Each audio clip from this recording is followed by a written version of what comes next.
그러면은 숙제가 얼마나 됐는지 그 다음에 델리 테스트 한번 같이 한번 보겠습니다.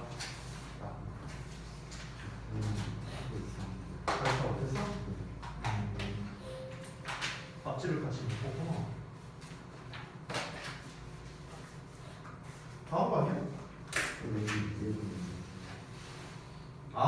그거만 나온 거지. 이 같이 아니지. 내가 추가로 적어준 거지. 거기다 했네, 이거는. 그 다음에 이거는 얼마나 해보셨어요?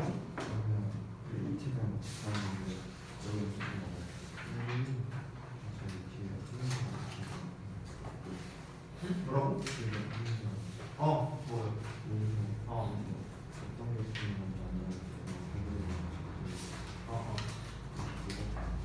4번에서 뭐가 틀렸냐고?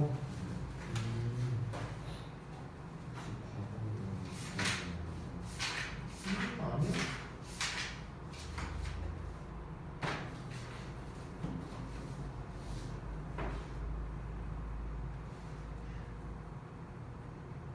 그림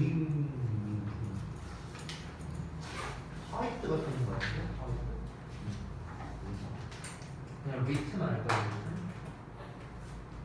왜냐면 타입은 타이핑 치는 건데 지금 컴퓨터는 타이핑 치는 건 아니니까.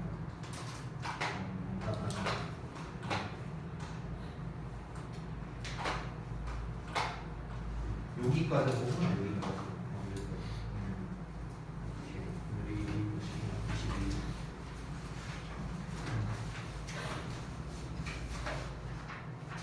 이거는 다 한 거예요?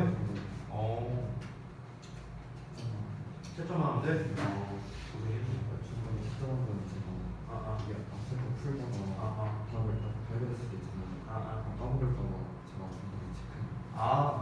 오케이. 그러면은 채점. 오케이. 고생했고. 그러면 자, 맨날 안 붙어있는데 뭐야 이거? 뭐야 이거 어떻게 된 거야? 때린 거라고요? 아닌 것 같은데?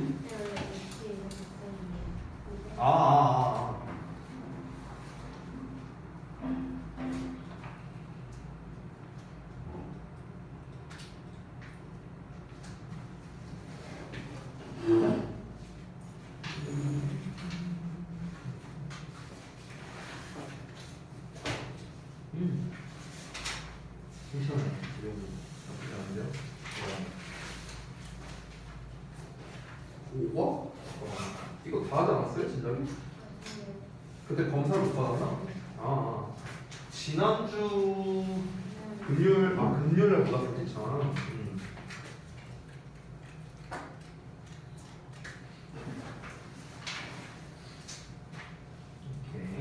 그러면 얘도 가는 거죠?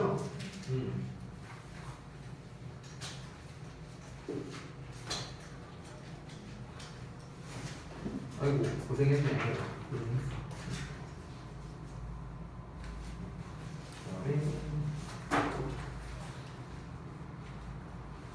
이렇게 세트로 다 묶어놨구나. 육각은 육각이거든.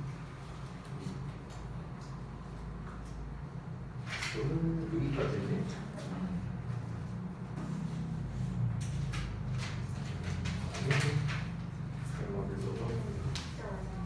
채점 안 했어?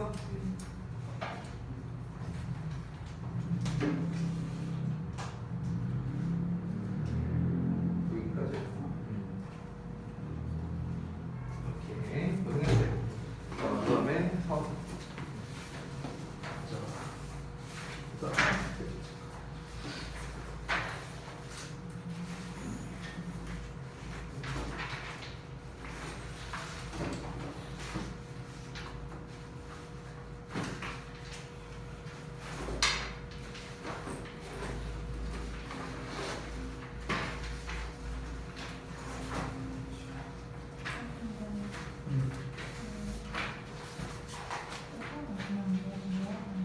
내가 여기 써놨는데 안 읽었구나. 여기다 제가 써놨는데. 아니 그러니까 추가로 학습할 거고 다음에 이 부분도 테스트를 진행할 예정이다. 그러니까 다음에 테스트가 이게 나오면 이렇게 쓰면 된다는 걸 미리 준 거예요.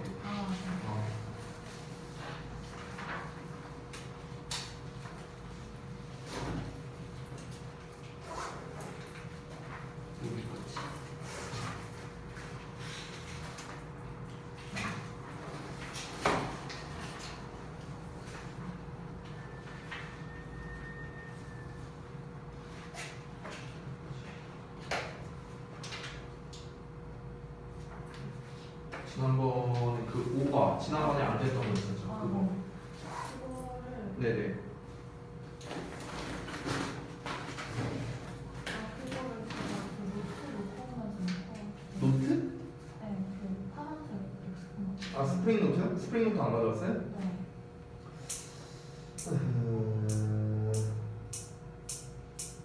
알겠습니다.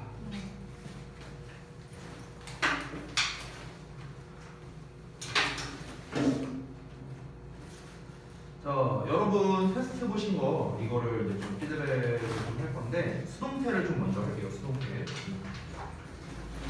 복습입니다. 복습.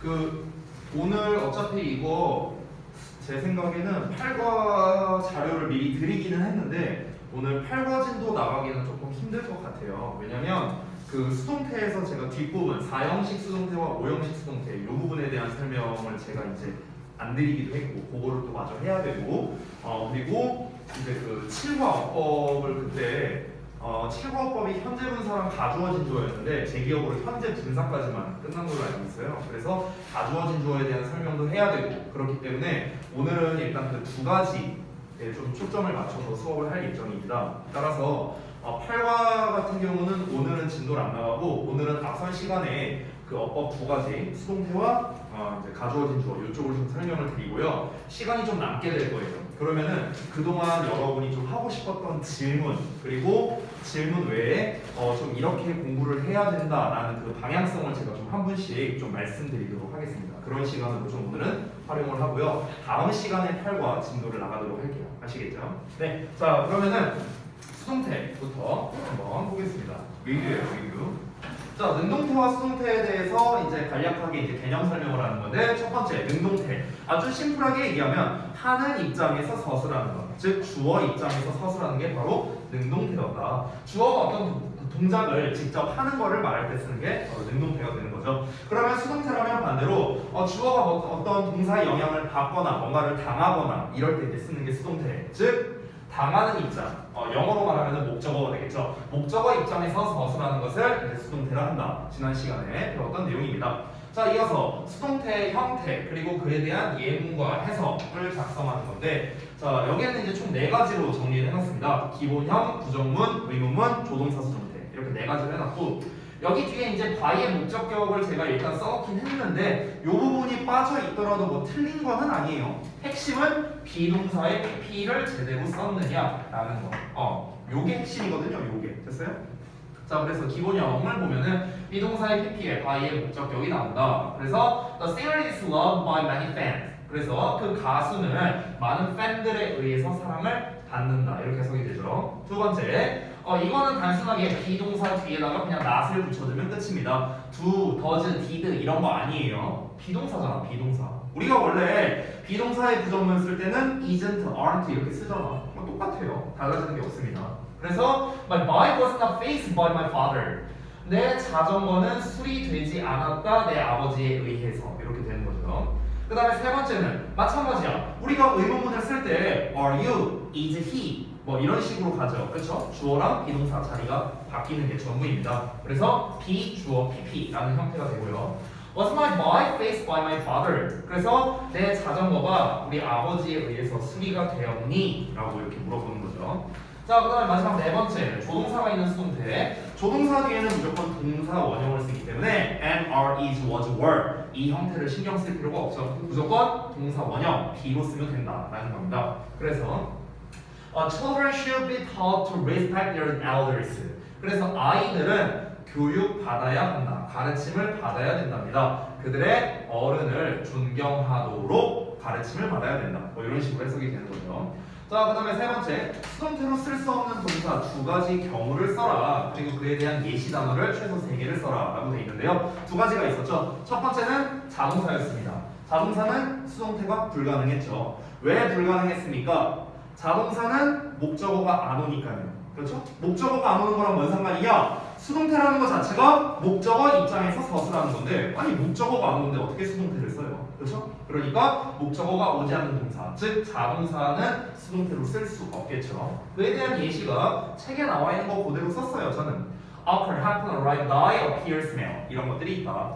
두 번째는 소유나 상태를 나타내는 타동사였습니다. 타동사, 즉 목적어가 오는 동사임에도 불구하고 수동태가 안 되는 좀 특이한 케이스였죠. 그게 바로 소유를 나타내는 have, 나머지는 상태를 나타내는 fit, lack, resemble, should 이런 단어들이 있었습니다. 자, 그 다음 넘어가서 동사구 수동태에 대해 예문을 들어 설명해라. 자, 여기에서 예문을 들어 설명하라고 했기 때문에 설명까지 같이 들어가 있어야 됩니다. She laughed at me. 자, 여기에서 laugh at 이게 동사구가 됩니다. 그래서 수동태로 바꿀 때 비동사의 pp까지 쓰고 뒤에 나와 있던 at까지 이렇게 세트로 나와 있다라는 거죠. 즉 동사구를 수동태로 전환할 때는 동사구를 하나의 덩어리로 취급을 해서 항상 함께 붙여 쓴다는 게 핵심이 되겠습니다. 자, 그 다음에 다섯 번째, by의 목적격이 생략되는 경우에 대해서 써봐라. 딱 두 가지로만 줬는데요. 첫 번째는 무엇이었습니까? 일반인인 경우입니다. 일반인인 경우. 그래서 the clothes are sold by people in many countries. 그래서 그 옷은 여러 나라에서 팔린다. 그러면은 누구에 의해 팔리겠어? 당연히 사람들에 의해 팔리겠지 뭐. 그렇죠? 그러니까 막연한 일반인이라서 생략이 된 거고요. 그 다음에 두 번째는 행위자를 모르거나 불분명한 경우였습니다. He was killed in the Vietnam War. 그래서 그는 베트남 전쟁에서 죽임을 당했는데 뭐 누가 죽였는지 모르잖아요. 죽인 사람 손? 뭐 이것도 아니고, 그렇지? 그래서 불분명한 경우에 역시나 생략 가능하다. 이거 외에도 또 있었는데 오히려 행위자가 너무 뻔한 경우에도 생략이 가능하다 이런 얘기도 제가 했었어요. 그 얘기가 여기 들어가도 적절합니다. 그 대표적인 게 뭐냐? 나는 2007년 몇 월 며칠에 태어났다. 누구에 의해서? 엄마에 의해서. 너무나 뻔한 거죠. 그렇죠? 그러니까 그런 녀석들도 역시나 by my mom 이런 말을 굳이 쓸 필요가 없겠죠. 자, 여기까지가 이제 수동태 테스트를 낸 거고 그 다음을 보면은 제가 여기 참고사항에서 이제 써놓은 게 있습니다. 이게 이제 오늘 수업할 내용인데 4형식, 5형식 수동태에 대해서 오늘 추가로 학습을 할 거고요. 그리고 이 부분도 테스트를 진행할 겁니다. 다음 시간에. 아시겠죠? 따라서 다음 시간에 제가 미리 말씀드리면 수동태 개념 테스트를 볼 건데 이 부분도 추가로 낼 거예요. 자, 앞부분도 또 나옵니다. 똑같이. 알겠죠? 그래서 오늘 테스트에서 여러분이 부분적으로 또는 많이 이렇게 틀린 부분들이 있을 거예요. 이걸 하면서. 그래서 다음 시간에는 이 수동태, 특히 앞부분에 대해서는 2차 테스트이기 때문에 앞부분의 개념에 대해서 완벽하게 여러분이 숙지하도록 좀 그렇게 했으면 좋겠습니다. 아시겠죠? 그리고 다시 한번 여기는 제가 다음 시간에 추가로 출제를 할 거기 때문에 제가 이따가 4형식, 5형식 수동태를 설명을 드릴 때 여기에 있는 개념 테스트를 기반으로 설명을 드리도록 할게요. 알겠죠? 자, 여기는 잠깐 넘어가도록 하고 자, 그 다음에 두 번째 어디 갔냐? 수량 형용사 파트를 좀 보도록 하겠습니다. 수량 형용사. 자, 수량 형용사는 아주 심플했어요. 적은 시리즈와 많은 시리즈 이렇게 두 가지로 나누었었는데요. 자, 일단 첫 번째 적은 시리즈를 보자면요. 저는 이렇게 그냥 서술하는 방식으로 썼는데 여러분 대부분이 표를 활용해서 이렇게 써주시는 것들이 많더라고요. 당연히 그렇게 써도 상관없습니다. 이렇게 쓰신 분들 많아요. few, a few, 그 다음에 little, a little 이렇게 이제 쓰시는 분들이 많거든요. 그래서 여기는 수, 여기는 양, 여기는 부정, 여기는 긍정 뭐 이렇게 쓰신 분들 많은데 당연히 상관없습니다. 다만 이제 문제를 잘 보면은요 일단 종류와 의미를 모두 작성해라. 여기까지는 표로 작성하셔도 돼요. 여기에서 수와 양을 나타낸다, 부정과 긍정을 나타낸다. 그래서 여기 아래다가 해석만 쓰면 되겠죠. 거의 없는, 약간 있는 이렇게 쓰면은 표현들의 종류, 의미가 다 나온 거죠. 그렇죠? 그리고 어법적 특징, 즉 뒤에 오는 명사의 형태에 대해서 예문을 들어 설명해봐. few나 a few 뒤에는 복수 명사가 나온다. 얘네들 뒤에는 살 수 없는 명사가 나온다. 이런 얘기를 했었죠. 이거를 예문을 들어서 여러분께서 설명을 해주면 된다라는 거였습니다. 그래서 제가 I have a few famous paintings. 여기 paintings 복수형 나와 있는 거 보이시고요. I have few books. 여기서도 역시나 복수형 나와 있는 게 확인이 되죠. 그 다음에 반면에 이제 그래? 반면에 이제 잠깐만 자, little 같은 경우는 뒤에 살 수 없는 명사 나오니까 I have a little money 이런 식으로 아니면은 there's a little water 이런 식으로 살 수 없는 명사가 나온다는 걸 또 확인할 수 있겠습니다. 그에 대한 설명을 한 거고요. 자, 그 다음에 두 번째 많은 시리즈. 이것도 이제 표로 작성하신 분들이 있을 수 있는데요. 당연히 상관없습니다. 자, 수를 나타내는 거와 양을 나타내는 거. 그래서 many가 있고, much가 있고. 그리고 바꿔 쓸 수 있는 표현, number of. 그 다음에 much 같은 경우는 deal of. 뭐 이런 표현이 있었죠. 그래서 마찬가지로 얘네 수와 양 상관없이 바꿔 쓸 수 있는 게 뭐 이런 애들이 있었죠. plenty of라든가 아니면은 a lot of라든가 아니면은 lots of라든가 뭐 이런 애들이 있었잖아요. 그렇죠? 이런 애들을 이렇게 표로서 정리해 주셔도 상관없고요. 자, 여기에서 그래서 많은 의미를 가진 표현들의 종류와 의미를 모두 작성해라. 이게 이 부분이 되겠죠. 많은이라고 그냥 해서 쓰면 되겠고, 그 다음에 어법적 특징. 당연히 얘네 뒤에는 셀 수 있는 복수명사, 얘네 뒤에는 셀 수 없는 명사 온다라는 거를 역시나 예문을 들어서 설명하면 되겠죠. 그래서 I have many toys. 자, many 뒤에 복수명사 나온 거. 그 다음에 어너버럽으로 바꿔 써도 된다. I have a number of toys. 이렇게 쓰셔도 상관없습니다. 반면에 I have much money. 그럼 여기에서도 마찬가지로 money 셀 수 없는 명사 나왔고 much가 이렇게 수식하고 있는 거고, a deal of를 활용해서 I have a deal of money 이런 식으로 쓰셔도 상관없습니다. 자, 둘 다 바꿔 쓸 수 있는 표현도 여기다가 제가 따로 이렇게 써놓은 거를 확인할 수 있습니다. 됐죠? 자, 그래서 개념 테스트는 이 정도로 마무리를 하겠습니다. 자, 그러면은 오늘 6과 어법에서 수동태 파트가 있었죠. 그 부분에 대한 추가적인 설명을 우리 개념 테스트지 오늘 제가 나눠드린 요 녀석을 기준으로 설명을 드리도록 하겠습니다. 자, 한번 같이 볼게요. 자, 봅시다. 제가 뒷페이지를 못 봤어요. 그때 설명할 때. 죄송해요. 사실 4형식, 5형식 수동태까지 나왔다는 거는요, 그냥 수동태 사실상 전범이 다 나왔다고 보셔도 됩니다. 중등부 기준으로는요. 그래서 이번 우리 내신 대비해서 어찌 보면 가장 핵심이 이 수동태이지 않을까 이런 생각이 드네요. 자, 일단은 우리가 기본적인 거를 좀 복습한 상태에서 4형식, 5형식 수동태를 들어가야겠죠. 자, 다시 한번 말씀드립니다. 우리가 1형식, 그 다음에 2형식, 그 다음에 3, 4, 5형식이 있어요. 이렇게 있는데 다시 한번 수동태라는 건 누구 입장에서? 목적어 입장에서 서술하는 거란 말이야. 그렇기 때문에 1형식과 2형식에서는 수동태를 쓸 수 없고요. 우리가 지지난번에 배웠던 거는 이 3형식을 기준으로 해서 배웠던 거예요. 됐어요? 전부 다 뭐 긍정문이든 부정문이든 의문문이든 조동사가 있는 거든 동사 구가 나오는 간에 전부 다 3형식을 기준으로서 설명을 드렸습니다. 자, 그런데 이 4형식 수동태와 5형식 수동태는 대체 어떻게 구성을 해야 되는가? 자, 한번 이 부분에 대해서 알아볼게요. 자, 일단 선생님이 첫 번째 4형식 수동태를 좀 먼저 설명해 드릴게요. 4형식 수동태. 자, 일단 우리가 수동태를 전환하는 기본만 알고 있으면은 어려울 게 없습니다. 그리고 4형식 수동태에서의 어떤 포인트들이 있는데 이거를 같이 좀 설명해 줄게요. 시험에 이렇게 나온다. 이런 거를 같이 좀 설명해 주겠습니다. 자, 일단 4형식을 다시 한번 써보자면 이렇게 생겼습니다. 즉 목적어가 2개 나오는데 여러분 잘 보세요. 우리가 수동태와 능동태라는 거는 하는 입장과 당하는 입장 둘의 입장이 나오죠. 맞죠? 내가 문을 때린다고 했을 때는 나의 입장, 때리는 나의 입장, 그리고 맞는 문의 입장 둘의 입장이 나왔었다고. 그렇죠? 주어와 목적어 이렇게 나왔는데 4형식을 보면은 목적어가 2개란 말이야. 그러면은 총 입장이 몇 개 나오는 거야? 3개 나오는 거야. 그렇지, 3개. 주어 입장, 간접 목적어 입장, 직접 목적어 입장. 얘네는 둘 다 당하는 입장이에요. 얘는 하는 입장. 근데 당하는 애가 둘이 나오는 거야. 둘이. 그렇죠? 자, 내가 예를 들어서 내가 수빈이한테 펜을 준다. 이렇게 한번 말해볼게요. 그럼 여기서 대상이 총 몇 개? 쌤이랑 수빈이랑 펜 이렇게 3개가 나오는 거죠. 됐죠? 그러면은 선생님 입장에서는 수빈이에게 펜을 준다라고 했으니까 이거는 능동태가 되고요. 수빈이 입장에서는 로이쌤한테 펜을 받는다, 당하는 거니까 수동태가 되죠.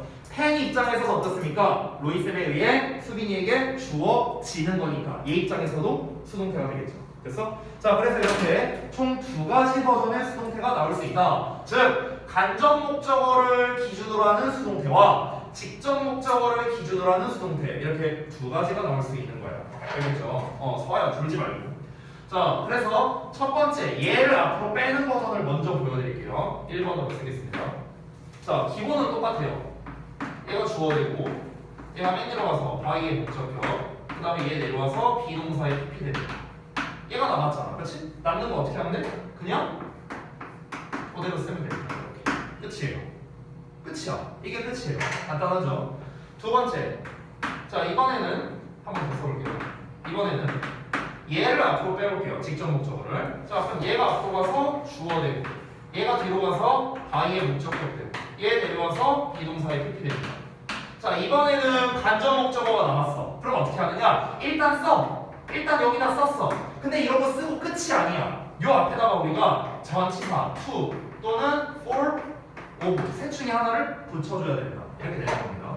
그럼 이제 여러분 입장에서는 아니 선생님 얘도 그냥 썼는데 얘는 왜 앞에다가 이걸 붙여요? 이런 이제 문제가 생길 수 있습니다. 그래서 이에 대한 부연 설명을 쌤이 해줄 건데 이 부연 설명은 얘들아 너네가 기억을 해도 되고요. 만약에 이 부연 설명이 이해가 안 된다면요 이 형태를 그냥 외우셔도 됩니다.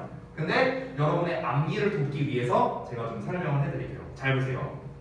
여러분 우리가 일반적인 삼형식 문장 있잖아. 일반적인 삼형식 문장에서 이 목적어는 해석을 할 때 을을 붙여 해석하지. 맞죠? 그럼 잘 봐봐. 잘 봐봐. 지금 얘는 사형식 문장이거든. 근데 얘를 구문 분석을 해보면은 주어, 동사, 목적어가 됐어요. 즉 삼형식으로 바뀌었어요. 수동태를 쓰니까. 자, 근데 만약에 얘를 삼형식으로 쓰려면 얘가 목적어니까 을로 해석돼야겠죠. 목적어니까요. 그래서 얘가 을로 해석되냐? 을로 해석되잖아. 직접 목적어가 원래 을로 해석한 놈이니까. 그렇죠? 그러니까 얘는 그대로 써도 되는 거예요. 여기까지 됐어? 근데 얘는 어떠냐면은 자, 얘를 형태를 바꾸는데 만약 얘가 없다고 쳐볼게요. to for of가 없다고 쳐봐. 그럼 간접 목적어가 그대로 내려와서 목적어의 역할을 해야 돼. 근데 목적어는 해석이 어떻게 된다? 을로 해석된다고. 근데 간접 목적어는 을이 아니잖아. 뭐뭐에게로 해석되죠. 그렇죠? 그러니까 뭐뭐에게에 해당하는 말인 to for of를 붙여줘야 되는 거야. 그래서 결론적으로 얘는 일형식으로 됩니다. 주어, 동사, 수식어, 수식어. 됐어요? 이런 형태가 되는 거예요. 그렇기 때문에 앞에다가 to for of를 붙여준다. 이런 것도 있고, 자 하나 더 보여줄게요. 왜 간접 목적어 앞에는 이딴 놈을 붙여야 되는 건가? 그걸 또 보여줄게요. 자, 우리가 사형식 문장을요, 이게 중1 때 배우는 건데 사형식 문장을 삼형식 문장으로 바꿀 수가 있어요. 어떻게? 얘네 둘이 자리를 바꿉니다. 이렇게. 그리고 요 사이에다가 to나 for나 of를 붙여주는 거예요. 됐어요? 이렇게 바꿀 수 있거든? 그러면은 이 상태에서 수동태를 써볼게요. 이 상태에서. 자, 요 상태에서 수동태를 쓴다면 주어, 동사, 목적어의 수식어죠. 됐어? 그럼 얘를 앞으로 빼야겠지. 얘를 앞으로 빼서 주어, 비동사의 PP. 얘 맨 뒤로 가서 바이의 목적격. 남는 게 뭐죠? 요게 남죠. 이거를 그대로 썼습니다. 그럼 어떻습니까? 형태가 똑같죠. 됐나요? 그렇기 때문에 간접 목적어가 남은 경우에는 앞에다가 to for of를 붙여줘야 된다. 요게 주의점이 되겠습니다. 자, 그래서 사형식 수동태에서 여러분이 첫 번째 기억해야 할 것은 바로 사형식 수동태를 만들었을 때 이 남아있는 애들에 대한 처리가 어떻게 되느냐에 대한 게 바로 첫 번째가 되겠습니다. 즉 수동태 만들기 그 자체가 중요하다는 거예요. 이게 바로 첫 번째 포인트가 되겠습니다. 이게 포인트 1이에요. 포인트 1. 됐어요? 첫 번째 포인트는 무엇이다? 간접 목적어를 앞으로 뺐을 때 남는 직접 목적어는 그대로 써준다. 직접 목적어를 앞으로 뺐을 때 남는 간접 목적어는 앞에 to for of를 써준다. 뭐뭐에게에 해당하는 말 앞에 붙여준다고 생각하면 돼요. 뭐뭐에게. 간접 목적어가 뭐뭐에게니까 앞에 에게에 해당하는 to나 for나 of를 붙여주는 거죠. 됐죠? 이게 첫 번째 포인트가 되겠습니다. 자, 포인트 2를 여기다가 쓸게요. 자, 그럼 두 번째 포인트는 무엇이냐? 지금 제가 말하는 포인트가 다 뭐냐? 시험 포인트예요. 시험 포인트. 아시겠죠? 자, 두 번째 포인트는 뭐냐? 이거는 우리가 아까 제가 보여줬던 사형식을 삼형식으로 전환할 때 이 to for of를 붙이는 거에 대한 기준이 됩니다. 기준. 자, 그래서 to for of를 언제 써야 되는가? 그러니까 정확하게는 언제 to를 쓰고 언제 for를 쓰고 언제 of를 쓰느냐, 바로 그 기준이 되겠습니다. 그래서 형태를 한번 다시 써보자면요, 주어, 즉 이 주어는 직접 목적어를 앞으로 뺀 거죠. 비동사의 PP가 됐고요. 그 다음에 to, for, 오브에 간접 목적어 나오고 by의 목적어 요 형태입니다. 지금 요걸 다시 쓴 거예요. 요 형태 다시 쓴 거야.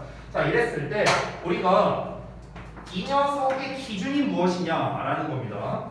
자, 일단 미리 말씀드리면 투포로브를 쓰는 기준은 앞에 나와 있는 요 PP형 요 녀석이 기준이 됩니다. 즉 앞에 나와 있는 동사가 뭐냐에 따라서 달라진다라고 보시면 돼요.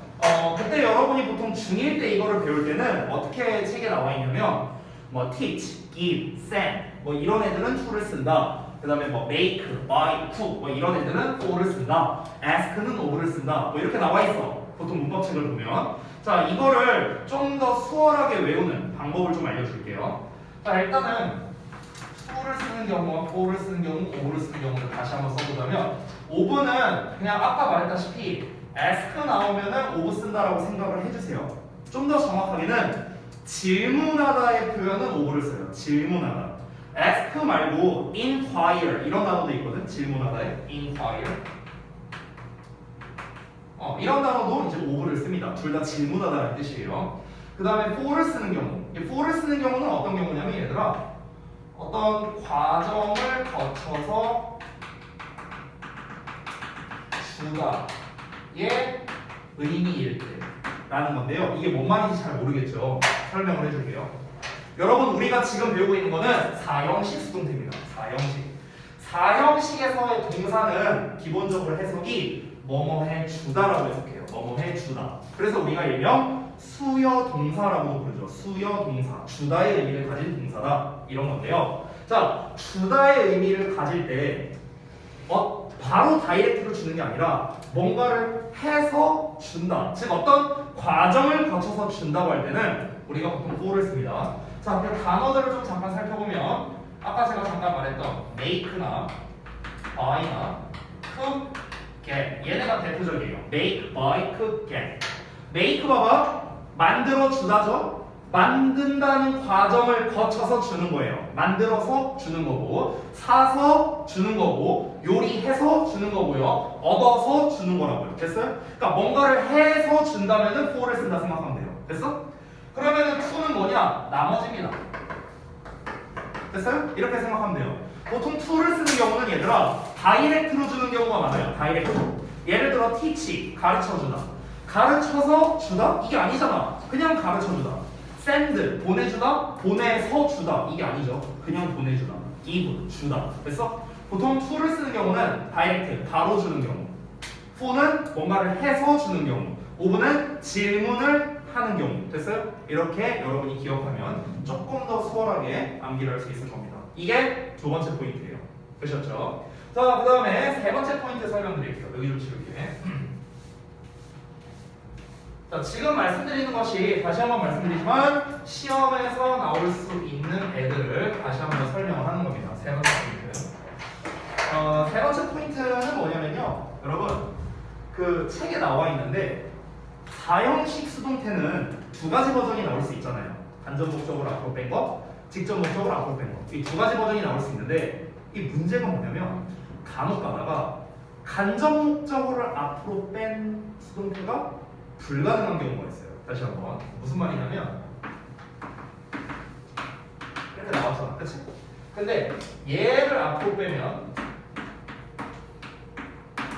얘는 간접 목적어가 되고 그 다음에 이렇게 되잖아. 이런 형태가 되잖아. 근데 지금 요 형태 자체가 이 형태가 불가능한 경우가 있다는 거예요. 불가능한 경우. 그러니까 이 간접 목적으로 앞으로 뺀 수동태가 아예 안 되는 경우가 있다는 거야. 안 되는 경우가 있어요. 즉 얘만 앞으로 빼야 되고 얘가 앞으로 못 빠지는 경우가 있다는 거야. 됐어? 그게 또 뭐에 따라 다르냐? 역시나 또 동사에 따라 다른 겁니다. 동사에 따라서. 자, 그게 책에 나와 있습니다. 여러분 그래머 빌드업 교재만 보시더라도 나와 있는데요. 그래머 빌드업을 보셔도 되고요. 아니면 제가 아까 드렸던 이 답지를 보셔도 되겠습니다. 여기를 보시면 직접 목적어를 주어로 한 수동태만 가능한 4형식 동사 이렇게 길게 나왔어요. 여기를 보시면 잠깐 볼래요? 직접 목적어를 주어로 한 수동태만 가능하다. 그럼 이 말은 무엇이야? 간접 목적어를 주어로 한 수동태는 불가능하다는 거죠. 간접 목적어를 주어로 한 수동태는 불가능하다. 됐어? 이런 경우입니다. 그게 뭐에 따라 다르다? 다시 한번 동사에 따라 다른 건데 그 동사의 종류가 이런 애들이거든요. 이런 애들. Send, make, read, get, sell, write, buy, print. 이런 애들이 있어요. 그럼 이제 우리가 이유를 알아야겠지. 아니 이런 동사들이 나오면 왜 얘를 앞으로 못 빼느냐 이유가 있을 거 아니야. 그 이유가 무엇이냐면요. 그냥 해석을 해보면 답이 나옵니다. 자 무슨 말이냐 여러분 우리가 사형식 구조는 보통 얘는 뭐뭐에게 뭐뭐를 주다 이렇게 해석하죠. 그렇죠? 그래서 우리가 일반적으로 간접 목적어 자리에는 사람이 나오는 경우가 많아요. 뭐뭐에게 받는 대상이니까요. 그렇죠? 쌤이 수빈이에게 펜을 준다 이런 식으로 보통 사람이 나오는 경우가 많습니다. 자 그런데 문제가 뭐냐 이 사람이 예를 들어서 내가 by라는 단어를 써볼게요. 그러면은 사람이 앞으로 왔어. 자 수빈이가 앞으로 왔어. 근데 여기서 비동사의 boto가 나왔어. 그럼 해석이 어떻게 돼? 수빈이가 구매된다 이렇게 되는 거야. 이거 뭐야? 인신매매. 됐어? 그런 일이 벌어지면 안 되죠. 그렇죠? 뭐 메이크야 만들어진대. 뭐 로봇이요? 뭘 만들긴 만들어. 그러니까 사람 입장에서 될 수 없는 표현이 나오기 때문에 이 불가능한 경우라고 생각하면 돼요. 아시겠죠? buy야, sell이야, sell도 마찬가지야. 판매된대. 인신매매야, 인신매매. write야, 글씨로 써진대. 아니 뭘 글씨로 써줘 사람인데. 됐어? 그렇기 때문에 이 간접 목적으로 앞으로 이제 주어로 뺀 수동태가 불가능하다는 겁니다. 어떤 애가 나왔을 때 이런 애들이 나왔어요. 그렇죠? 그래서 아래에 있는 예시를 보자면 She sent her son a letter. 자, 그녀가 그녀의 아들에게 편지를 보냈답니다. 자, 그러면은 얘는 가능해요. 편지가 보내졌어. 그녀의 아들에게 그녀에 의해서. 이건 된다는 거야. 편지가 보내진 거니까. 근데 그녀의 아들이 보내졌다고요? 아들이 보내졌어? 편지를 보내줬다? 말이 안 되잖아. 그녀에 의해서. 그럼 어떻게 되는 거야? 그녀의 아들. 뭐 예를 들어서 막 은호를 막 이렇게 포장지에 넣어. 소포에 넣어. 자, 보내. 이게 말이 안 되잖아. 그렇지? 그렇기 때문에 이 표현이 불가능하다는 거예요. 아셨죠? 그래서 여기까지가 세 번째 포인트가 되겠습니다. 지금 설명드린 게 사형식 수동태 전부라고 보셔도 됩니다. 이게 사형식 수동태의 전부예요. 여기서 끝났죠? 그렇죠? 설명에서 보면. 자, 그래서 정리하겠습니다. 첫 번째, 사형식 수동태에서 나올 수 있는 거 바로 사형식 수동태를 만드는 것 그 자체가 중요합니다. 이게 첫 번째. 그 다음에 두 번째는 to for를 쓰는 기준입니다. 이거는 어찌 보면은 포인트 1번과 연관성이 있는 거예요. 어찌 보면. 그리고 포인트 세 번째는 간접 목적어를 앞으로 빼는 게 불가능한 경우. 즉 뭐다? 동사에 따라 달라지는 이런 동사 같은 경우는 간접 목적어를 앞으로 빼는 게 불가능하다라는 점. 요 세 가지가 시험에 나옵니다. 시험에 나오는 유형은 아주 다양할 수 있는데요. 제일 심플한 게 뭐냐? 여러분이 제일 어려워하는 거기도 하죠. 어법상 어색한 것은. 그래서 이 유형이야. 이 유형. 그럼 어떻게 하면 돼? 아주 다양하게 할 수 있어. 요 문장을 쓰는 거야. Her son was sent a letter by her. 이거 써놓고 어법상 맞냐 틀리냐?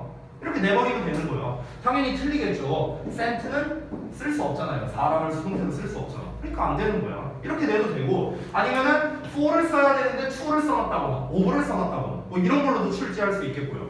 너무나도 많아요. 무궁무진합니다. 오케이? 그렇기 때문에 이 1, 2, 3번을 여러분이 모두 다 기억을 해주시는 게 가장 중요하겠습니다. 됐죠? 그래서 지금 제가 우리 여기 데일리 테스트 제가 아까 드린 답지에 다 써 있습니다. 방금 전에 제가 설명드린 세 가지. 첫 번째는 사형식 수동태에 대한 기본적인 것 쓰여 있고요. 1번 내용. 그 다음에 to, for, of 세 가지에 대한 것. 포인트 2번 내용이죠. 이게 뭡니까? 포인트 3번 내용이죠. 순서대로 써놨습니다. 됐죠? 그래서 요걸 기준으로 여러분이 학습을 하시면 되겠다. 자, 여기서 이제 사형식 수동태 끝이고요. 바로 이어서 5형식 수동태를 볼게요. 5형식 수동태. 자, 여기 좀 지우겠습니다.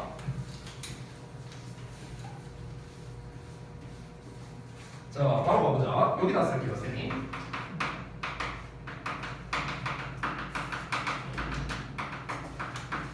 사실 5형식 수동태는요, 책에 나와 있는 걸 기준으로 하면은 되게 간단합니다. 일단은 먼저 좀 보여줄게요. 자, 기본은 주어, 동사, 목적어, 목적격, 보어 이렇게 나와 있어. 자, 그러면 요 놈을 어떻게 하면 돼? 우리가 수동태라는 건 목적어 입장에서 말하는 거니까 목적어를 앞으로 빼면 되겠죠. 따라서 앞으로 빼서 주어, 뒤로 빼서 by의 목적격. 동사는 비동사의 PP. 자, 여기까지 똑같아. 남는 게 뭐야? 얘잖아, 얘. 그럼 얘 어떻게 하면 돼? 그냥 내려서 오 이렇게 쓰면 돼요. 끝이야. 이게 끝이야. 특별할 게 없어요. 이게 끝입니다. 아주 쉽죠. 근데 사실 요 정도에서 만약에 끝난다면요 정말 땡큐베리 감사고 여기에서 이제 여러분이 주의하셔야 할 점이 두 가지가 있습니다. 두 가지. 자, 이 두 가지만 제가 아주 간략하게 설명드릴 건데 일단은 첫 번째는 이제 그 여기 데일리 테스트에 써 있는데요. 두 번째 거는 제가 일부러 안 써놨어요. 근데 두 번째 거가 그래머 빌더 그 교재에도 안 나와 있긴 하거든요. 안 나와 있긴 한데 제가 그냥 혹시 몰라서 일단은 설명을 드릴게요. 자, 첫 번째 겁니다.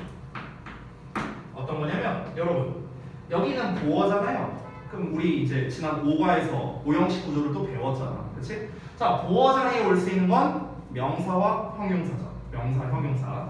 자, 명사가 왔을 때는 문제가 없어. 근데 문제가 뭐냐? 형용사 보어가 왔을 때를 좀 조심하셔야 됩니다. 형용사 보어. 즉 목적격 보어가 형용사일 때. 뭐 별거는 아닌데요. 결론적으로 시험은 어떻게 내는 거냐면 시험은 이렇게 냅니다. 주어에 BPT에 그 다음에 이제 뒤에 바이의 목적격 나오잖아. 그럼 요 자리는 지금 무슨 자리죠? 다시 한번 보어 자리거든요. 보어 자리. 근데 보어 자리인데 이제 시험에는 어떻게 내냐면은 여기다가 형용사 쓸래 부사 쓸래 이렇게 출제하는 거예요. 이렇게.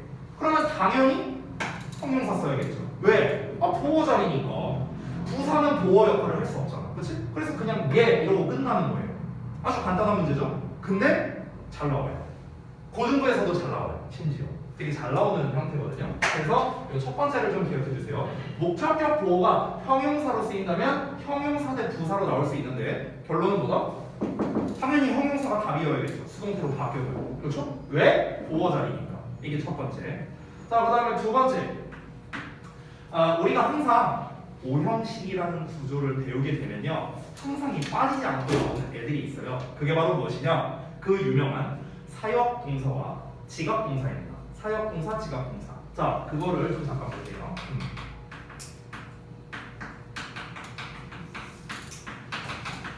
사역 동사와 지각 동사의 수동태를 설명하려면 사역 동사는 뭐냐, 지각 동사는 뭐냐를 다 설명해야 되는데 아까 말했다시피 책에 안 나와 있거든요, 지금. 그래서 간단하게만 제가 설명하고 넘어갈 거예요. 자, 일단은 사역 동사의 종류는 이런 애들이 있죠. let, have, make 이런 애들이 있고요. 그 다음에 지각 동사에는 보다, 듣다, 느끼다 시리즈가 있거든요. 그래서 보다는 뭐 이런 애들 see, watch, look at 뭐 이런 표현이 있습니다. look만 쓰면 안 돼요. look at까지 써야 돼요. 그 다음에 듣다 hear, 그다음에 뭐 listen to 얘도 똑같아. listen to까지 붙여야 돼요. to 빼면 틀립니다. 느끼다는 제일 잘 알다시피 feel 이런 단어들이 있죠. 자, 이런 사역 지각 동사의 일단 종류는 알아봤는데 이 사역 지각 동사의 공통적 특징이 무엇이냐면 일단 당연히 오형식 구조라는 거야. 얘네가 오형식 구조. 그러니까 주어에 사역 또는 지각 동사가 나오고요.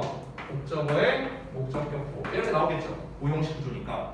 자, 두 번째 공통점은 무엇이냐? 사역 지각 동사의 목적격 보호 자리에는 보통은 동사 원형을 쓴다는 거예요. 동사 원형. 그래서 이때 동사 원형은 여러분이 기억하는지 모르겠는데 우리 그 지난 특강 때 구에 대한 이해를 배운 적이 있어요. 그때 선생님이 준동사 맵을 그렸었거든요. 준동사 맵. 그 준동사 맵에서 수부정사 말고 원형 부정사라는 녀석이 있었어. 원형 부정사. 이게 바로 그놈이야. 원형 부정사. 자, 그런데 이 원형 부정사가 어떤 역할을 하느냐에 뭐라고 써져 있었냐면 사역동사나 지각동사의 목적격 보어 이렇게 쓰여 있었어요. 그 구에 대한 이해 그 파트를 보면요. 즉 사역동사나 지각동사의 목적격 보어 자리에 원형 부정사가 쓰인다 이런 말입니다. 그렇죠? 즉 여기에 있는 동사 원형은요, 여러분 부정사예요. 부정사. 동사가 아니에요. 동사가 아니야. 생긴 건 동사랑 똑같이 생겼지만 동사가 아닙니다. 동사는 여기 있잖아. 그렇죠? 자, 일단 우리가 기본적인 걸 알아봤으니까 그래서 주의점을 바로 들어가 볼게요. 자, 얘를 수동태로 쓸 거야. 얘를. 자, 그럼 예를 들어서 이 수많은 단어가 있는데 그냥 make를 선생님이 기준으로 한번 써볼게요. 여기다 다시 써볼게. 그럼 예를 들어서 주어에 make에 목적어, 동사원형 이렇게 나왔다고 쳐봐. 그럼 얘를 이제 수동태로 어떻게 바꾸느냐? 잘 보세요. 자, 목적어가 앞으로 빠져서 주어 됩니다. 얘 뒤로 가서 I의 목적격 되고요. 요 놈은 비동사의 PP가 돼야 되니까 be made 이렇게 쓰면 되겠지. 그렇지? 자, 문제는 뭐냐? 요 놈이 나왔거든? 요 놈? 자, 요 놈을 어떻게 하는지 잘 보세요. 얘를 내려서 일단 동사원형을 써. 근데 이러고 끝나면 안 돼. 이러고 끝나면 안 되고 요 앞에다가 to를 붙여줘야 돼. 이래야 어법상 올바른 문장이 된다는 거예요. 됐어요? 자, 여러분이 만약에 단순하게 기억을 하고 싶다면 동사원형을 수동태로 바꿀 때는 투부정사로 쓴다. 이렇게 그냥 외우면 땡입니다. 외우면 땡인데 자, 제가 또 단순히 암기하는 거 별로 안 좋아하니까 원리를 좀 설명해 줄게요. 이 원리 잘 모르셔도 돼요. 원리는 뭐냐면 여러분 여기에서 이 동사원형 우리가 전문용어로 원형 부정사라는데 이놈을 쓸 수 있는 이유가 두 가지가 있거든요. 첫 번째는 사역동사가 있기 때문에 또는 지각동사가 있기 때문에 얘를 쓸 수 있는 거예요. 아까도 제가 잠깐 말했지만 원형 부정사는 사역동사나 지각동사의 목적격 보어 자리에 쓸 수 있다 이런 얘기를 했습니다. 사역동사나 지각동사의 목적격 보어이기 때문에 쓸 수 있는 거예요. 두 번째 이유가 방금 전에 말한 거랑 또 연결되는데 두 번째 이유는 뭐냐? 목적격 보어라는 말을 제가 썼어요. 목적격 보어. 얘들아, 목적격 보어는 오형식이만 나오는 거죠. 그렇지? 자, 그런데 형식이 어떻게 바뀌면 나와요? 얘는 오형식이거든. 지금 주어, 동사, 목적어, 목적격 보어. 오형식인데 얘가 지금 어떻게 바뀌었어요? 주어, 동사, 보어. 이 형식으로 이렇게 바뀌었다는 걸 우리가 확인할 수 있거든요. 그럼 잘 봐봐. 다시 한번 원형 부정사는 언제 쓸 수 있다? 사역, 지각동사의 목적격 보어 자리에서 쓰는 거예요. 근데 얘는 목적격 보어가 아니잖아요. 목적어가 없잖아. 그렇지? 그러니까 여기는 더 이상 원형 부정사를 쓸 수가 없는 상태가 되는 겁니다. 여기까지 이해됐어요? 그래서 우리가 어떻게 해야 되는가? 이 녀석의 이름이 뭐라?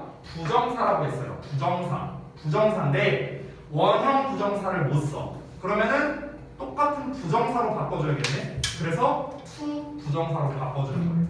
그래서 이게 일단 원리예요. 원리는 이런데 다시 한번 이 원리가 복잡하고 길고 뭔지 모르겠다. 그러면은 동사원형이 to 부정사로 바뀌는구나. 그냥 이 정도로만 기억해 주셔도 됩니다. 중등부 수준에서는 딱 요 정도 나와요. 중등부 수준에서. 됐죠? 자, 그래서 오형식 수동태는 딱 두 가지 요 정도만 여러분이 주의하시면 될 텐데 자, 저는 책에 아주 간단하게 썼습니다. 이걸 좀 보시면 여기 좀 지울게요. 자, 오형식 수동태. 목적어와 목적격 보어를 취하는 오형식 문장의 수동태는 항상 목적어가 수동태 문장의 주어가 된다. 당연히 목적어 입장에서 말하는 거니까. 그래서 그냥 예시 두 개 쓰고 그냥 끝냈습니다. 뭐 별거 없어요. 그래서 the news made her happy. 여기서는 happy라는 녀석의 목적격 보어가 형용사로 나와 있죠. 그래서 어떻게 됐어요? her가 앞으로 가서 주어 됐고, the news가 뒤로 가서 by the news 됐고, made가 수동태 was made 됐고요. happy가 남아있지? 그래서 happy가 그대로 왔습니다. 시험에 어떻게 나온다? happy 슬랩, happily 슬랩 이렇게 나오는 거야. 당연히 우리는 happy 쓰면 됩니다. 왜? 보어니까요. 그렇죠? 두 번째, we call him elephant man. 자, 우리는 그를 elephant man이라고 불렀다. 이번에는 목적격 보어가 명사로 나와 있는데 얘도 달라질 거 없어.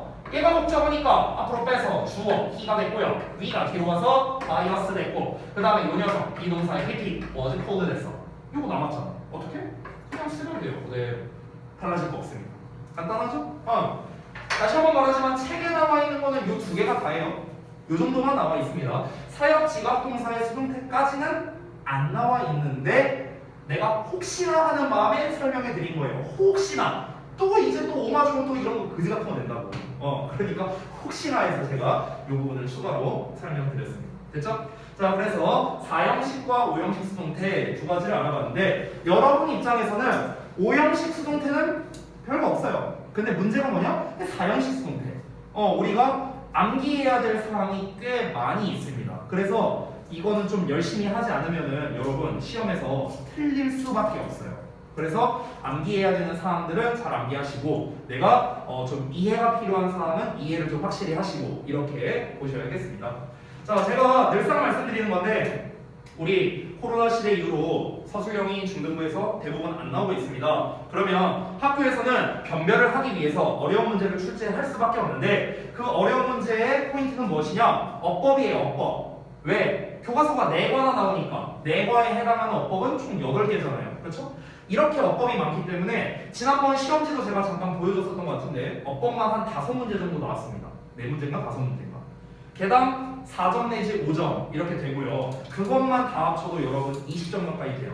그 어법 다 틀리면은 딴 거 다 맞아도 70점입니다. 딴 거 다 맞아도요. 그렇죠? 그만큼 지금 현재 중등부에서는 고득점을 받는 데 있어서 어법이 정말 중요하다라는 거고요. 꼭 우리가 중학교 때 성적만을 갖고 얘기하는 게 아니라 어법이라는 거, 특히 어법 개념은요, 여러분 그냥 니네가 영어 공부하는 한 평생 중요합니다. 어법 개념은.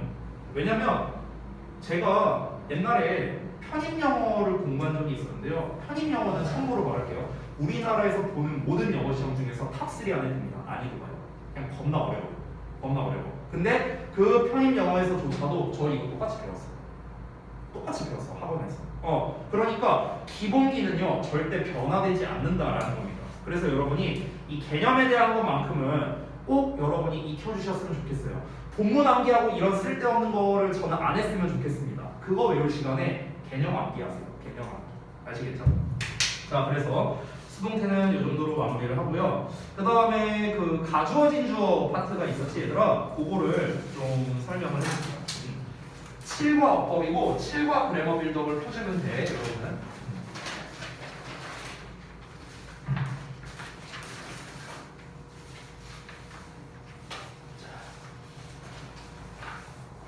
지난번에 이제 분사에 대한 거 아마 시험 포인트도 다 설명했던 것 같은데 맞나?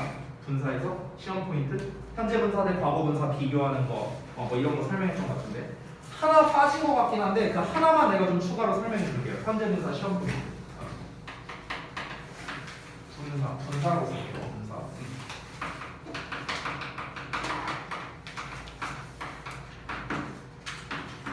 첫 번째가 현재 분사와 vs 과거 분사. 이거 비교하는 거였거든요. 요거는 제 기억으로 아마 설명을 드렸던 걸로 기억합니다. 맞나? 표기돼 있어요 혹시? 아 그래요? 오케이. 그래서 지금 이거는 복습이라고 생각을 하시면 돼요. 복습.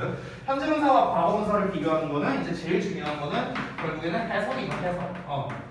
여러분 다시 한번 말하지만 현재 분사는 하는 거, 과거 분사는 되는 거잖아요. 그렇지? 근데 이 해석을 여러분이 모를 리는 없고 중요한 건 뭐냐면은 누가 하는 거고 누가 당하는 건지, 즉 그 기준을 설정하는 게 중요하다 이런 얘기를 했었어요. 제가. 그래서 우리가 지난번에 배웠다시피 분사라는 거는 형용사니까 형용사는 보어나 수식어의 역할을 하죠. 보어나 수식어. 그래서 쌤이 그때 어떻게 써줬는가? 보어 역할하는 경우 이형식, 그 다음에 또 보어 역할하는 경우 오형식 두 가지, 그리고 세 번째가 명사를 분사가 앞에서 또는 뒤에서 수식해주는 경우 세 가지. 이 세 가지를 기준으로 말씀드렸는데요. 어떻게 해라? 기준은 첫 번째는 주어가 기준, 두 번째는 목적어가 기준, 세 번째는 수식받는 명사가 기준. 이 얘기를 해줬었어요. 그래서 다시 한번 이 주어가 하는 거면 ing, 당하는 거면 pp. 목적어가 하는 거면 ing, 목적어가 당하는 거면 pp. 이 꾸밈받는 명사가 하는 거면 ing, 이 꾸밈받는 명사가 당하는 거면 pp. 됐죠? 지난 시간에 설명했던 게 요겁니다. 이게 첫 번째. 두 번째는 있어요. 자, 그거는 필기가 안 돼 있을 거예요. 요거는 좀 추가로 좀 써주세요. 자, 두 번째는 뭐냐면 현재 분사랑 vs 동명사랑 비교하는 거예요. 이게 중등부에서는 좀 더 잘 나옵니다. 1번은 중고등부를 가리지 않고 나오긴 하는데 보통 1번은 고등부에서 좀 더 선호하는 문제고요. 2번은 중등부에서 굉장히 선호하는 문제입니다. 뭐냐면 현재 분사는 우리가 ing, 동사의 ing로 쓰잖아. 근데 동명사도 동사의 ing로 쓰지. 그치? 그러니까 시험에서 어떻게 낼까? ing에 밑줄 쳐놓고 얘랑 의미가 또는 쓰임새가 같은 거 골라라 또는 다른 거 골라라 이렇게 출제하는 거야. 됐어요? 그러면은 이제 이걸 어떻게 구분하느냐? 얘도 간단합니다. 얘도 해석이에요. 얘도 결국 위에다 쓸게요. 얘도 결국에는 해석으로 구분해야 돼요. 해석으로 구분. 자, 한번 볼게요. 둘의 공통점은 생김새만 똑같습니다. 나머지는 다 달라요. 다 달라. 자, 일단은 현재 분사는 형용사입니다. 근데 동명사는 명사예요. 일단 품사가 다릅니다. 그러면은 위치도 다르겠죠. 형용사는 보어나 수식어 자리에 오겠고, 동명사는 당연히 주, 목, 보 자리에 오겠죠. 그렇죠? 그러니까 벌써 이제 위치하는 것부터가 다를 수밖에 없고요. 해석을 써보자면 현재 분사는 뭐뭐 하는 능동의 의미 또는 뭐뭐 하고 있는 진행의 의미, 이렇게 두 가지가 있었죠.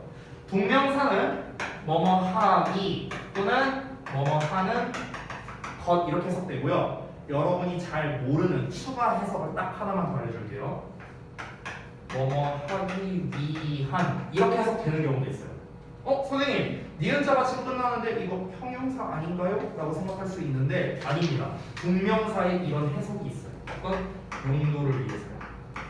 자, 그러면은 내가 결론을 말해줄게요. 그냥 결론, 바로 결론부터 말하겠습니다. 해석으로 구분하라고 했죠? 어떻게 해석으로 구분하면 되냐면 ing에 밑줄 쳐져 있잖아. 그러면 이 ing를 얘로 해석해보세요.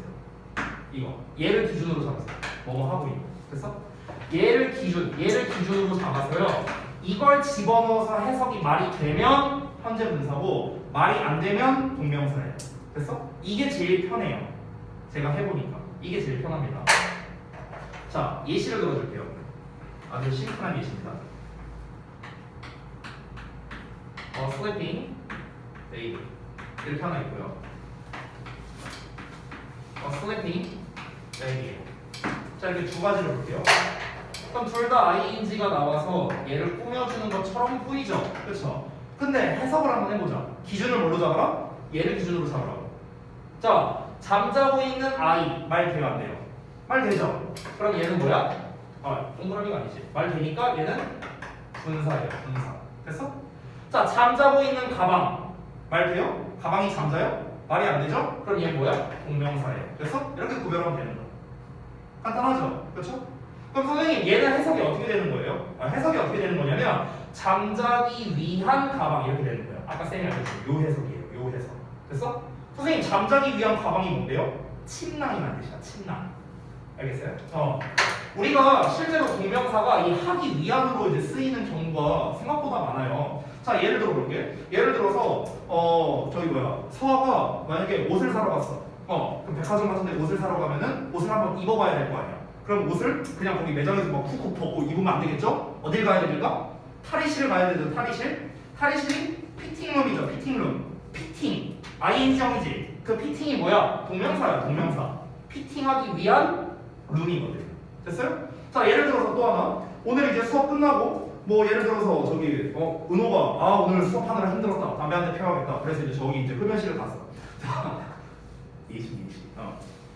그래서 거기에 뭐라고 써있냐? 스모킹 에어리어 이렇게 써있어요. 스모킹 에어리어. 그럼 뭐야? 담배 피고 있는 공간? 이게 아니죠. 공간이 무슨 담배를 피워요? 담배 피기 위한 공간. 됐어요?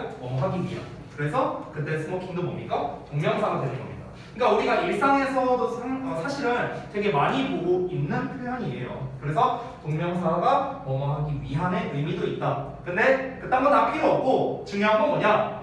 얘를 기준으로 해석했을 때 말이 되면 분사고 말 안 되면 동명사다. 이게 제일 심플하고 제일 정확합니다. 알겠죠? 그래서 이렇게 구분하시면 됩니다. 쉽죠?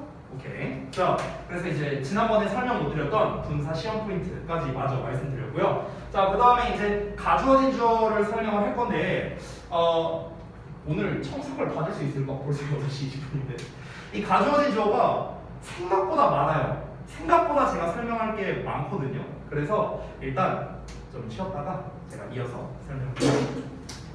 청석을 못할 수도 있을 것 같아요. 자, 잠시 쉬었다 합시다.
역시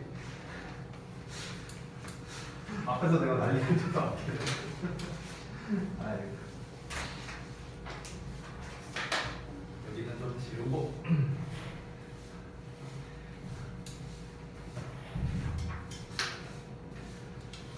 자.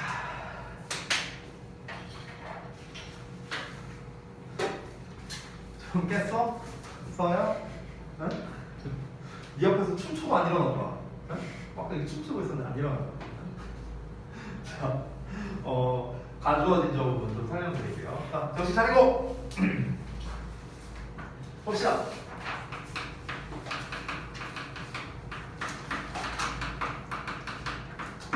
책에 나와 있는 설명을 기준으로서 일단은 기본적인 건 일단 한번 해볼 필요 있으니까 기본적인 거를 먼저 좀 설명드릴게요. 일단 뭐 여러분 잘 알다시피 가주어 진주어라는 거는요, 우리가 보통 주어가 길게 나왔을 때, 주어가 길게 나왔을 때 뒤에 뭐 동사, 부어 이렇게 나왔다고 쳐보자. 그럼 이제 이 긴 게 꼴 보기 싫으니까 어떻게 이렇게 뒤로 주어를 보내버리고 여기에다가 가짜 주어 it을 이렇게 딱 놓는 거죠. 그래서 우리가 가짜 주어, 그래서 여기를 가주어, 진짜 주어는 뒤에 나와 있어서 진주어 이렇게 표현하는 게 가주어 진주어죠. 끝이야. 이게 끝이에요. 설명은요.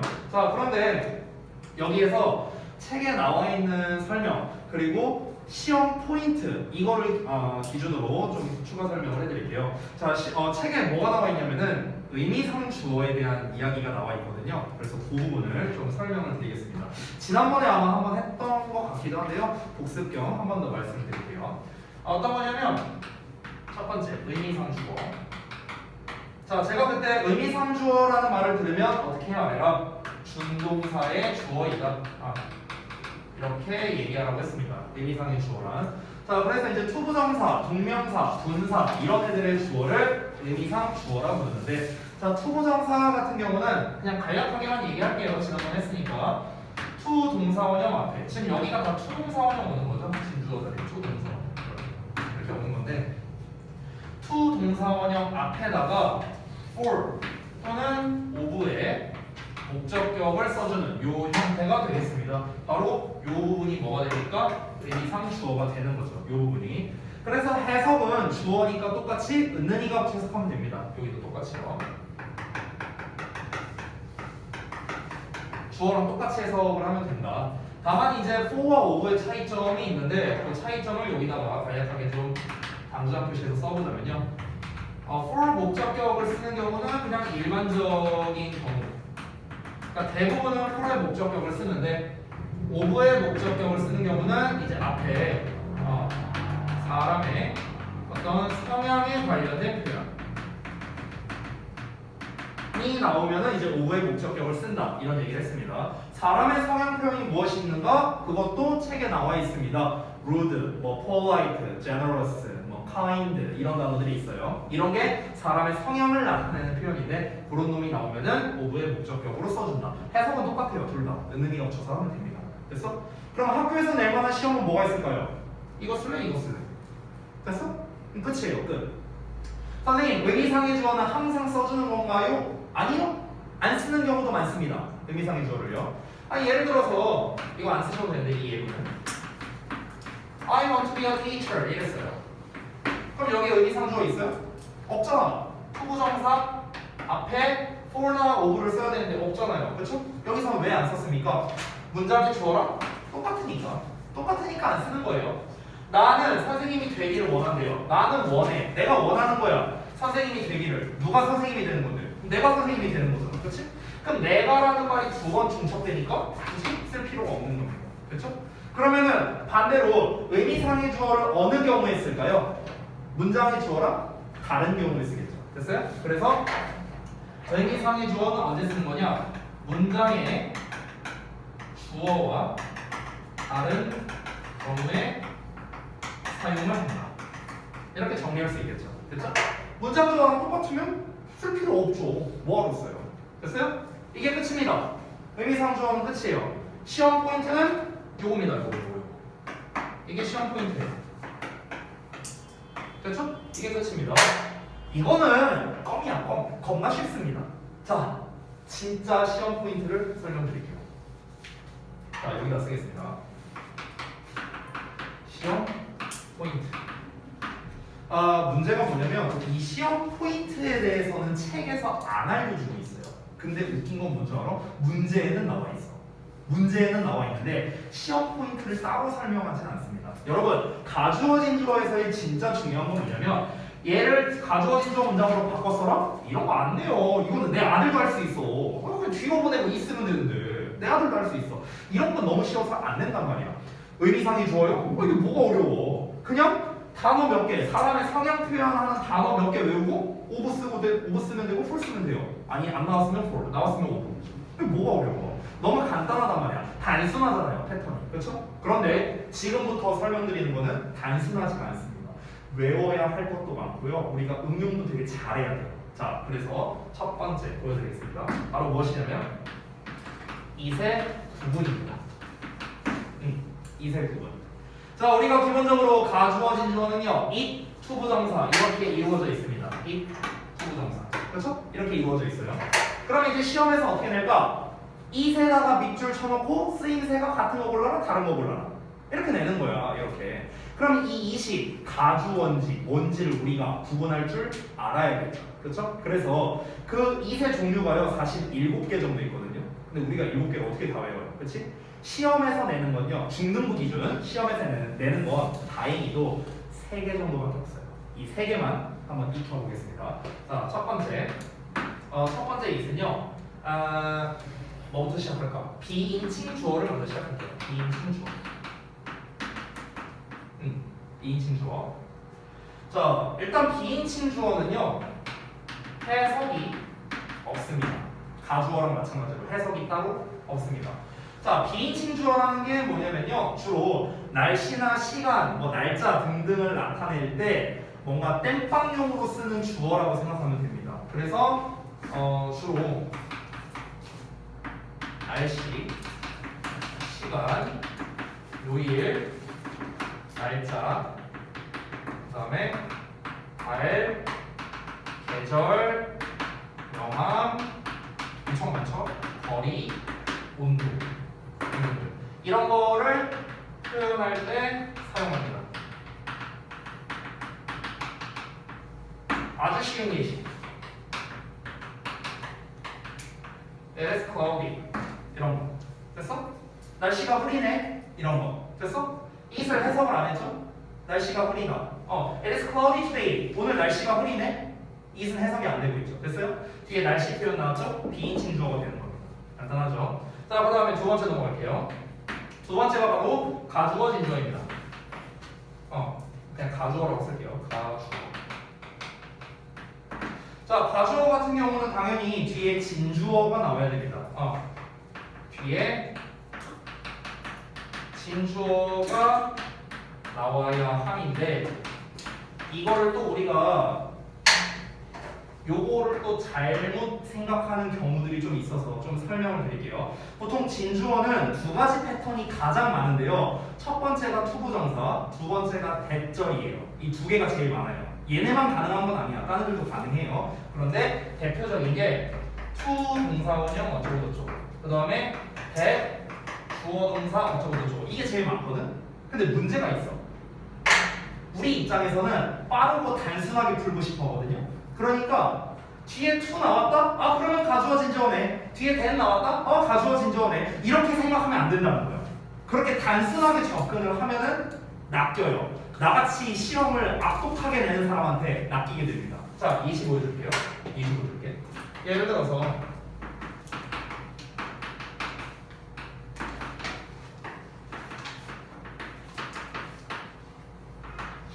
이렇게 예시가 나왔어요. 여기에 밑줄이 쳐져 있어요. 2세 이렇게. 그럼 이 시 쓰임새가 뭐냐 이렇게 할 때 너네는 어떻게 풀까? 단순하게 풀기 위해서 뒤에 투부정사 나왔네? 가주어네? 이렇게 해버린다고. 이러면 틀리는 거예요, 여러분. 내가 미리 말할게요. 여기 있는 이은요, 비인칭 주어예요. 가주어 아닙니다. 얘가 왜 비인칭 주어냐? 단순해요. 여기 시간 나왔잖아. 그렇지? 시간 여기 보이죠? 됐어? 비인칭 주어예요. 비인칭 주어. 그럼 이 투부정사의 정체는 뭔데요? 얘가 이렇게 타임을 꾸며주는 형용사로 쓰인 거예요. 형용사. 됐어? 그럼 해석이 어떻게 되느냐? 영어를 공부할 시간이다. 이렇게 해석하는 겁니다. 지금 해석을 어떻게 했어요? 공부할 이렇게 해석했죠. 공부할. 우리가 진주어는 해석을 어떻게 하죠? 뭐뭐 하는 것은 이걸로 해석이 돼야 돼. 그래서 즉, 요 해석을 잘 봐야 된다. 해석. 됐어요? 이게 나왔으니까 가주어진 주어다 이렇게 생각하면 안 된다고 했어요. 다시 한번 보다 to나 대시 나왔으면요 이걸로 해석이 되는지 해석을 확인을 반드시 해야 돼요. 해석 확인 이게 중요한 거야. 알겠죠?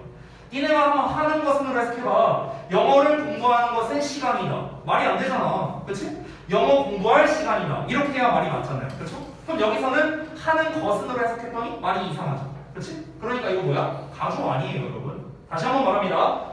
단순하게 접근하지 마세요. 뒤에 to 나왔으니까 가주어 이러면 안 된다는 거야.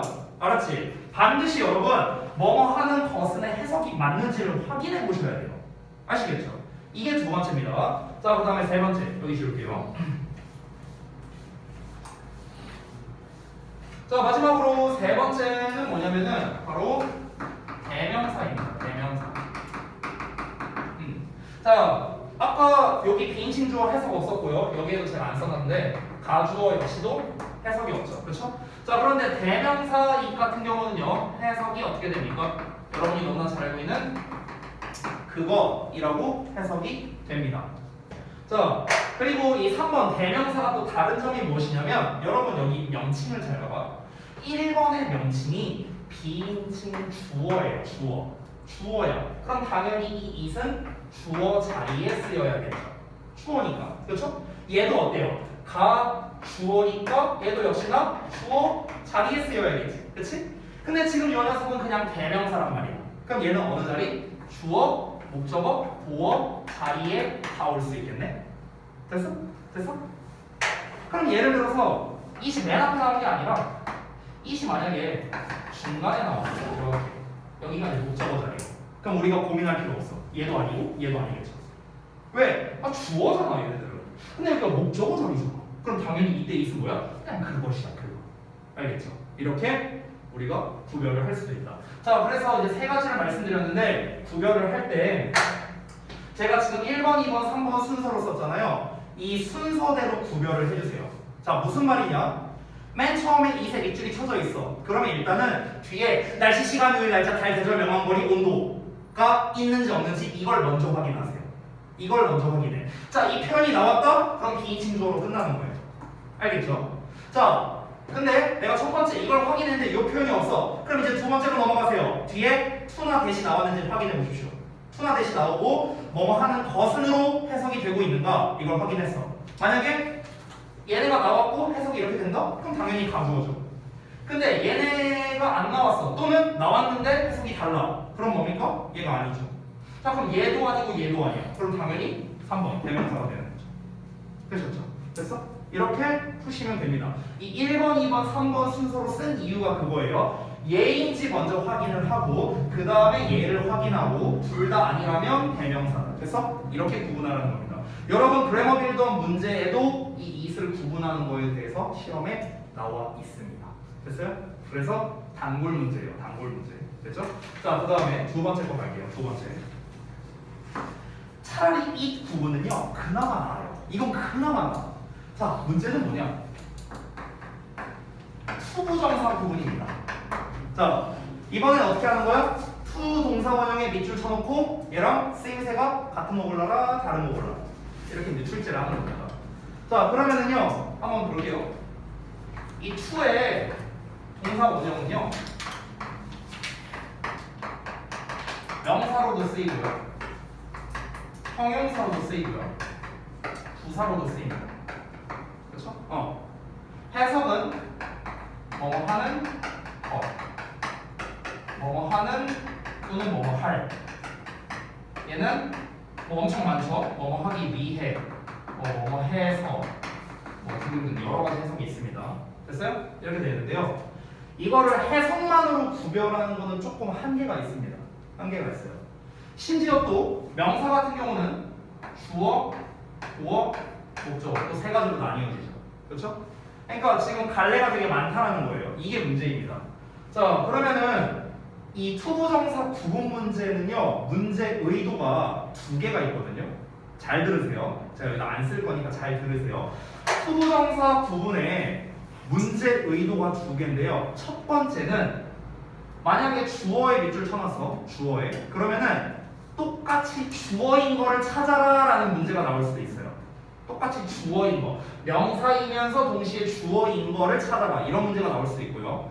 두 번째는 주어든 보어든 목적어든 상관없으니까 똑같은 명사인 걸 찾아라. 이런 문제가 나올 수도 있다고요. 됐어? 그거는 보기에 따라 다릅니다. 보기에 따라. 자, 무슨 말이냐? 예시를 보여줄게요. 예를 들어서 보기 딱 이렇게 줬어. 여기에 투동사원형이 밑줄 쳐져 있어. 이렇게. 그리고 이제 문제를 낸 거야. 다음 보기에 밑줄 친 투동사원형과 쓰임새가 같은 걸 골라라. 뭐 이렇게 문제를 냈어. 예를 들어서. 근데 예를 들어서 얘를 보니까 얘가 진주어였다고 한번 쳐보자. 예를 들어서 1번, 2번, 3번, 4번, 5번 이렇게 보기가 있는데 이 투동사원형, 뭐 투동사원형, 뭐 투부정사, 투부정사, 투부정사 이렇게 막 나왔어요. 이렇게 나와서 밑줄이 다 쳐져 있다고 쳐보자. 예를 들어서. 자, 그러면은 우리가 한번 보니까 주어, 형용사 이렇게 나왔다고 쳐보자. 오케이? 그럼 당연히 이제 5번이 정답이 되겠죠. 그렇죠? 근데 예를 들어서 얘는 주어야. 얘도 주어야. 얘가 목적어고, 얘는 보어고, 얘는 형용사야. 그럼 얘는 문제 의도가 뭐겠어?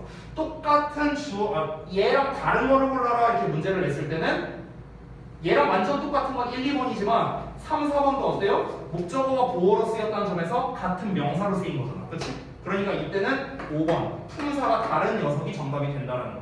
이해되세요? 뭔 말인지? 그러니까 보기에 따라서 문제가 달라질 수 있다는 거예요. 보기에 따라서.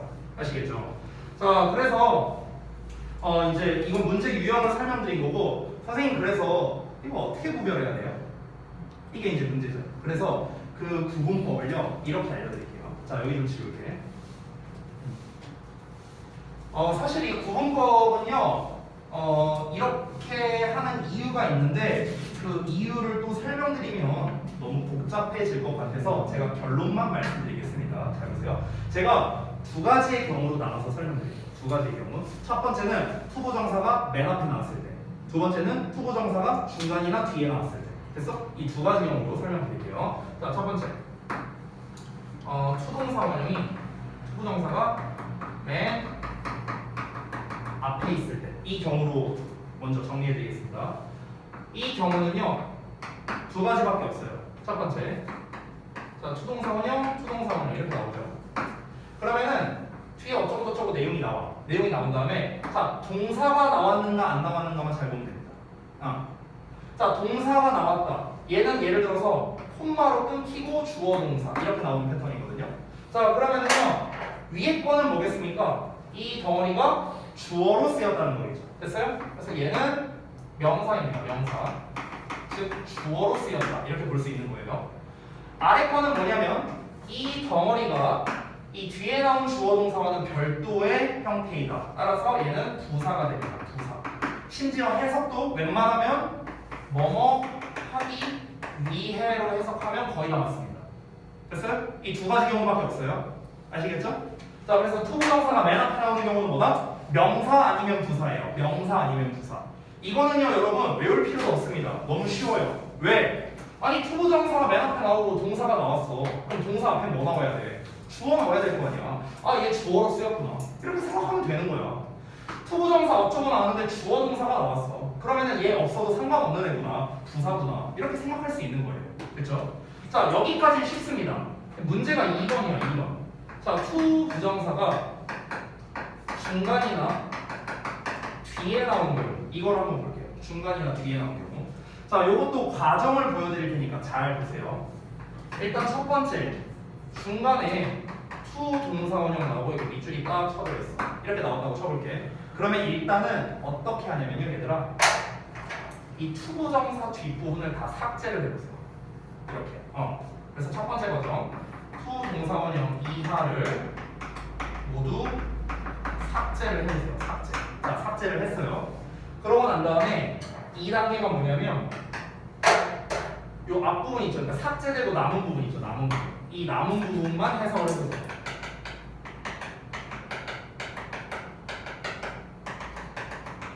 남은 부분만 해석을 해보세요. 자, 남은 부분을 해석을 했을 때 만약에 말이 된다. 말이 된다. 그러면은 3단계로 가면 되고요. 말이 안 된다. 그러면은 명사로 쓰였다. 됐어요? 이렇게 됩니다. 이유는 좀 이따가 설명해 줄게요. 자, 그 다음에 3단계. 자, 3단계는 뭡니까? 얘를 지웠더니 말이 돼. 그럼 여러분 잘 생각해봐. 투부정사 뒷부분을 다 지웠어. 근데 지웠는데도 불구하고 이 부분만 해석했는데 말이 되잖아요. 그럼 말이 된다는 건 얘가 없어도 된다는 거죠. 얘가 없어도 말이 된다는 거니까. 그렇죠? 얘가 없어도 된다는 거야. 즉 투부정사가 없어도 된다는 의미이기 때문에 부사나 형용사로 쓰였다. 즉 수식어로 쓰였다는 걸 알 수 있습니다. 됐어요? 즉 투 동사원형이 없어도 전달이 된다, 전달이 가능하다 라는 거는 결국에는 수식어라는 소리입니다. 근데 수식어에는 종류가 두 개가 있죠. 형용사와 부사가 있죠. 됐어요? 자, 그럼 이런 경우에도 좀 세부적으로 하는 방법이 있고 간단하게 하는 방법이 있는데, 간단하게 하고 싶다면요 해석으로 그냥 여기서 끝내버리면 돼요. 뭐뭐 하는 뭐뭐 할로 해석이 되는 건지, 아니면 뭐뭐 하기 위해 뭐뭐 해서 이렇게 해석이 되는 건지 해석으로 그냥 끝내버려도 되고요. 조금 더 세밀하게 접근을 한다면, 잘 들어보세요. 형용사는 명사를 꾸며주죠. 그렇죠? 그러면 투부정사 앞에 명사가 있나 없나를 한번 확인해 보세요. 명사가 있나 없나 4단계라 쓸게요. 투동사원형 앞에 명사가 있는지 확인을 한번 해보세요. 명사가 있는지. 자, 근데 만약에 명사가 있다, 명사가 없다, 둘 중 하나일 거 아니야, 그렇지? 자, 명사가 없다면 얘는 끝납니다. 부사로 쓰인 거예요. 얘가 끝납니다.